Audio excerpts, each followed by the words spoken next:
Okay, let's look at this question, question 9. And coincidentally, if you want to practice these skills that are needed for this question, then they're contained within video 9. Okay, in this question, we have two coordinates. A is 3, 7, B is 7, 1, and we just want to find the equation of the perpendicular bisector of AB. I always find it best if we sketch out the problem and visualize what it is we want to find. So let's say the point 3, 7 is up here, let's say, and 7, 1 is to the right of it and down further down below. So I'll just put 3, 7. I'll call this point 3, 7. So that's point A. And B is to the right, 4 to the right, and 6 below. So 4 to the right and 6 below. Let's just say it was somewhere around here. That's 7, 1. This is my very brief sketch of A to B. So we want the perpendicular bisector of this line AB. Let me draw the line AB. A perpendicular bisector, which I'm going to do in red, is perpendicular to AB. So is at right angles to it. So something like this. And it goes through a point right in the middle between AB, which is this coordinate here. So I know my perpendicular bisector will look something like this. So that is the perpendicular bisector of AB. Now, to find the equation of that line, all I need to do is know one coordinate on the line. That's going to be clearly this coordinate, which is the midpoint. Let's call it M. And the gradient of that line. Let's first find the midpoint of the line. The midpoint is the average of the two coordinates A and B.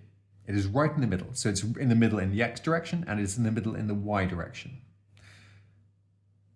So M has an x coordinate, which is the average of 3 and 7. If you wanted to do the calculations, it would be M is the coordinate 3 plus 7 divided by 2. That's the mean of 3 and 7. And the y coordinate would be the mean of 7 and 1. 7 and 1 being the y coordinates. So 7 plus 1 divided by 2. Or you could just look at them and think, what's halfway between 3 and 7? Oh, that's 5. What's halfway between 7 and 1? Oh, that's 4. So the midpoint is the point 5, 4. The next we need is a gradient of the line of that perpendicular. To find the gradient of the perpendicular, I'm going to find the gradient of AB first. Because once I got the gradient of AB, I know how to calculate then the gradient of the perpendicular of that. So gradient of AB is equal to the change in y. The change in y is y2, the second y coordinate, minus the first y coordinate, divided by the second x coordinate, minus the first x coordinate.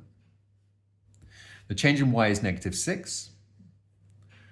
The change in x is 4.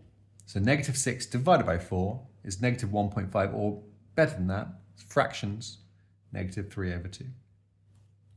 So that's the gradient of AB.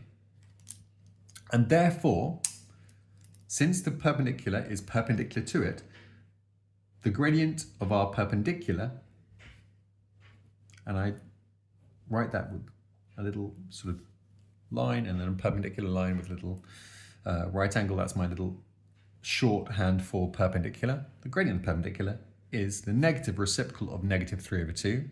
The negative over negative will be positive, and the reciprocal of 3/2 will be 2/3. So that will be 2/3 is the gradient of my perpendicular. And therefore, my equation of my perpendicular is, it depends on the method you've been taught, but if you've been taught the method where you do y take away the y coordinate of the point, so y minus 4 equals the gradient 2/3 of x take away the x coordinate 5, then that is one way of writing the equation. Another way of doing this, and that's the correct answer. That can be your final answer because it doesn't say you need to simplify your answer. It just says find the equation, and that is correct. However, if you like writing in y equals mx plus c format, you know it'll be y equals m, which is 2/3, of x plus c, and you need to find c, and in order to do so, you need to substitute a coordinate that's on the line, and that's the coordinate 5, 4. So we know that 4, because that's the y coordinate, is equal to 2/3 of 5 plus c. 2/3 of 5 is 10/3. So 4 is equal to 10/3 plus c. And since 10/3 plus 2/3 makes 12/3, which is 4, c will have to be 2/3.